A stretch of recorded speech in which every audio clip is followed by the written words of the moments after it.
My cousin falsely accused me of SA. Now, after nearly 10 years, my family is reaching out to me again. I had a very stable upbringing while growing up in what many would call an average home. Mom and Dad worked hard to take care of me and my 3 older sisters. Although we were not extremely close, we also did not have any major conflicts. My extended family lived several hours away, and we seemed to always enjoy the holidays with regular visits, developing good relationships despite the distance. Well, all changed in 2014 when I was 22 and at varsity. Someday, I received an urgent call from Mom and thoroughly changed my life. At first, because I was gaming, I never answered her call. But on the second call, that is, a family signal that some serious stuff was happening, I answered. On the other end of the line, chaos ensued. My mother was crying and appeared to be in a state of distress, so I asked her what the matter was. What was to follow came as a shock. She accused me of having raped my cousin, whom I hadn't seen for years. According to her, this cousin had shared detailed allegations with my sister, who subsequently passed them on to her. The accusations described events from when I was 16 and my cousin was just 9, an absurd notion that left me speechless. I vehemently denied the allegations, insisting they were false and that my cousin was lying. The conversation escalated quickly.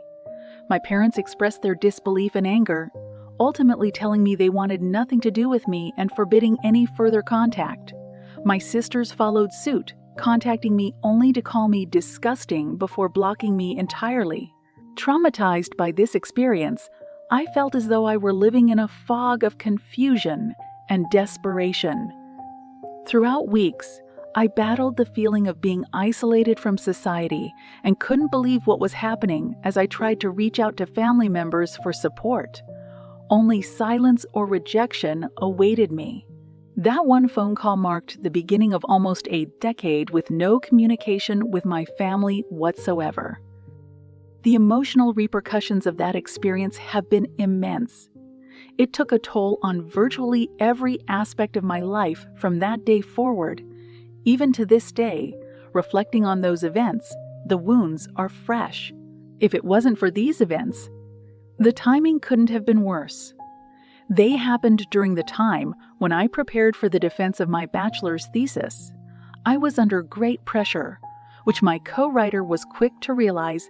He took over the discussion during the defense, while all I had to do was present easier parts of the presentation. Otherwise, I don't think that I would have passed. But the consequences of the accusation were that no one was present at my graduation, and thus began what became the most painful time in my life. In the first year, I was afraid all the time. Every night, every morning, expecting police to show up at my door to arrest me on charges of sexual abuse. I couldn't find a job, so I had to just survive on my savings. In the process, I turned to alcohol and oxycodone as a means of tolerating these overwhelming emotions. My feelings of resentment grew, and I became increasingly volatile. The only reason that I never acted out violently was that I was mostly alone. There was one instance when my neighbor called the police after I broke a glass in a fit of anger. Thankfully, I was able to convince them that it was an accident, and they left since they did not find anyone else in my apartment. Rather than sleeping, my nights were filled with dark contemplation. I plotted my recriminations against E, even going so far as to consider wild and twisted ideas of committing deeds far worse than what she had said I committed. It was a difficult mentality to really break away from. I am not proud of everything that happened, but I got my first real job in my field later in 2015, and things began to change positively. I put all my energy into this job because it gave me a sense of normalcy. The road to recovery was gradual, in which I was drinking less and smiled more often. Living frugally on a decent salary meant I could buy myself nice presents for my birthdays, like a VR headset, a motorcycle, and Lego sets. Last year, I took a big plunge and started living outside my compact apartment by buying a small house. A garage and a garden of my own to look after had been a cherished dream of mine, and fulfilling this has given me the extra kick. Life is not easy today either, yet it is manageable. I've taken antidepressants for several years. They help to eliminate dark thoughts, but they do not bring any happiness. Instead, they just replace the thoughts with nothingness. My trust in others has also reduced considerably. I have tried dating, and so far, I have only been on 2 dates with different women. It's incredibly difficult for me to engage in normal conversation, especially when it comes to discussing my family. What could I say when a potential partner might ask about them? Oh, they accused me of a terrible crime and we don't speak anymore, but I swear I didn't do it.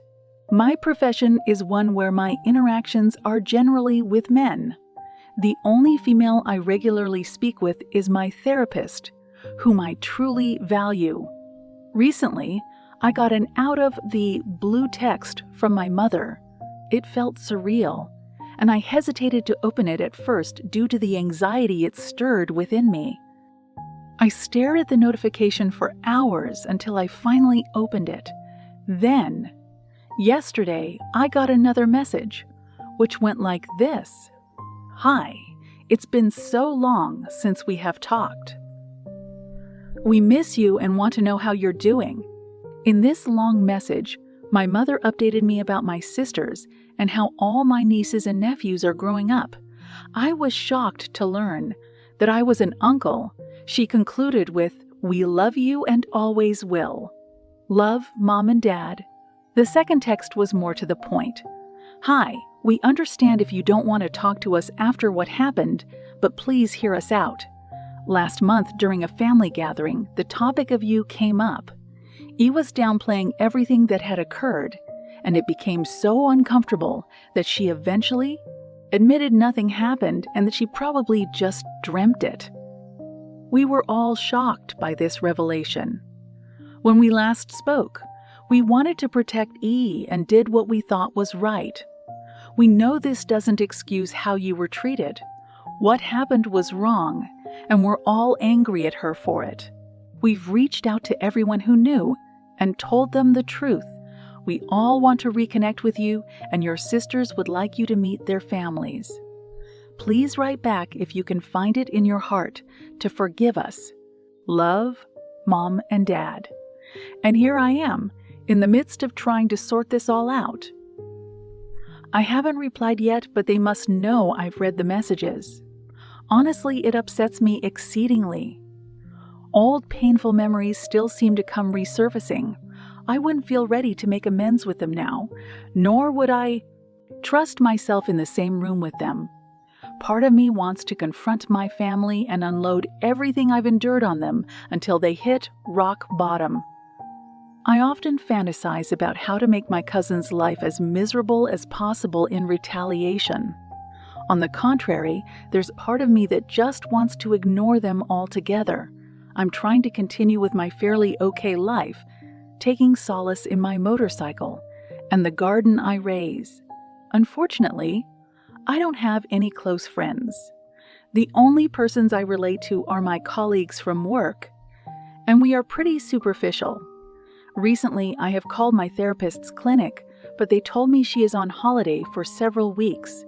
I really do not wish to see anyone else, which leaves me feeling rather isolated, depending mostly on online interactions. Now I find myself at a crossroads. Should I just ignore my family's messages and carry on with life as it is, or should I respond? If I do respond, what on earth would I say? I feel it unwise to actually meet them in person for the foreseeable future. I also don't know how reopening those old wounds could possibly do anything to improve my life. As silly as this may be, I have always fantasized about the day they would apologize. Me in my glory, them on their knees, begging for my forgiveness. Now, however, getting a text just seems very anticlimactic. It has been roughly 3 months since I last shared my thoughts on this subject, and quite a bit has happened since, both good and bad. For example, E is still the one that bothers me the most. Approximately a week after my family's messages went through, things took a turn again. She also reached out to me with a big apology message. I could hardly believe my eyes when I read it. In her message, she talked about her mental health and struggles and how she had been dealing with them for a long time, almost as if trying to excuse her actions. She mentioned her parents getting her the help that she needed. This sounded to me like a pretty weak excuse, as I had known her to be such a lively and jolly person all my life until that day back in 2014. The whole message sounded like an excuse list for her behavior until the last 2 lines, which vaguely sounded like an actual apology. I initially wanted to move on with life and slowly turn things around, but her message brought me over the edge, and I knew I had to write her back and say the most hurtful things I could. Ultimately, the message I sent expressed my anguish. You think your mental health issues are tough. Try being cut off from your entire family for 10 years during the early years of your adulthood and see how those mental struggles escalate. I'm still grappling with everything that happened and still grappling with everything that happened, and the last thing I need is the person responsible for my suffering offering me excuses. While other relatives may have been oblivious, you knew the truth all along and never thought to speak up sooner. You're fortunate I didn't take drastic measures during this time. As for my parents and siblings, that's another story altogether. But I will never forgive you for the irreversible damage you've inflicted on me and my relationships. Please suffer the consequences of your actions and never reach out to me again. She hasn't replied yet, but I can tell she got my message because of the read receipts. Perhaps she knew silence was the best answer. The good news is that I finally replied to my parents. My message wasn't anything dramatic since we had already talked about most of the important points over the phone. Hearing their voices again felt strange. I used to associate those voices with a sense of safety at home, but after everything that happened, it was a completely different experience. At first, I couldn't help but think of all the negative things that had happened the last time we spoke. The things those voices had accused me of that day, but hadn't even done. The conversation took approximately 3 to 4 hours, and as difficult as it was for both them and me, it became the most constructive conversation I have ever had with my parents. I expected many excuses, much like those that E had fed me, but surprisingly, they said they were very sorry and took the blame. They acknowledged that the weight of what they had done had been upon them for many years, and that now the truth was finally out. They were at a loss about how to deal with it. The painful moments invariably cropped up when I asked them why they hadn't believed me or listened to their son instead of E. They replied that they did struggle with the situation, but E's account was so convincing that they found themselves without any other option. I let out my frustration and told them that instead of a loss of contact, they could have at least tried to help. And they said that, which was even harder for me to hear. The first year or two, they do say how they wanted to reach out and clear everything up, but opted not to since I probably didn't want to talk to them anyway, and it would just make things worse. This part got me angry because it didn't matter what kind of person I was. What truly mattered is that I am his son, and that should come first. In the end, we agreed to stay in touch. I am not ready to visit them or anything like that just yet, but it feels like a positive step onward. With all the anger still inside my heart toward them, I feel hopeful that things might get better, which brings a little happiness inside. Since that phone call, we check in with each other from time to time, and our conversations are getting back to normal. I may visit them someday, but I'm not sure when that will be and how it will feel. How do you embrace and greet the very people who once pushed you out of their lives? Final update on my situation with E and the accusations. Hello, everyone. Another update with my situation about E and the accusations. It has roughly been 4 to 5 months since my last update, and I have some better news this time around. Many people have suggested I sue E or take her to court. Undeniably, I feel that what she did was a crime unforgivable, despicable. Still, I feel it would lead nowhere positive by pursuing any legal action. As this is something going on for 10 years now, I wish for it to be over. It would have required thousands of dollars in legal fees, which I just can't afford at this time. Furthermore, I couldn't get it out of my head that she didn't take it to court either. I realize that isn't a good enough excuse, but it's a consideration all the same. I remain in contact with my parents, and you won't believe it, I actually visited them about a week ago. They have also severed contact with E, and somehow seeing her getting treated similarly to what I went through feels like a form of justice being done. Believe it or not, I can say that my visit with my parents went much better than expected. I haven't seen the rest of my family yet, as I want to take things slowly, but we met for a nice dinner. In my last update, I mentioned being unsure how exactly to greet the people who had disrupted my life. Much to my surprise, the greeting went far better than expected. I thought that anger would overwhelm me, but instead I felt a sense of relief when I saw them. Maybe it was the realization that my life could be returning to some semblance of normalcy. I didn't hug them right away because our conversation was quite intense. I did not mean to unleash all my emotions upon them, but I needed for them to understand how bad the pain was that they caused me. My mom had tears in her eyes as I recollected some of the darkest moments of my life. They admitted that they couldn't change the past. However, they wanted a better future together. They even brought up the possibility of coming home for Christmas to meet the rest of the family. I told them that I would like to go slow, but possibly in the future, I could open up to it. Though conflicting feelings do still remain, the hatred that once filled me is indeed dissipating. In general, I feel I'm becoming a better person.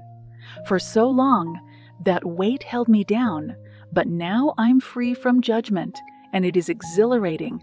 I even started dating, found an amazing girl, and we are beginning to develop a serious relationship. Life is getting better, and who knows what the next 10 years will bring. For the first time in ages, I feel like things are looking up. I pray that anyone reading this will draw inspiration from my story as you make your way through your challenges and grudges. Things can get better, even if it takes 10 years.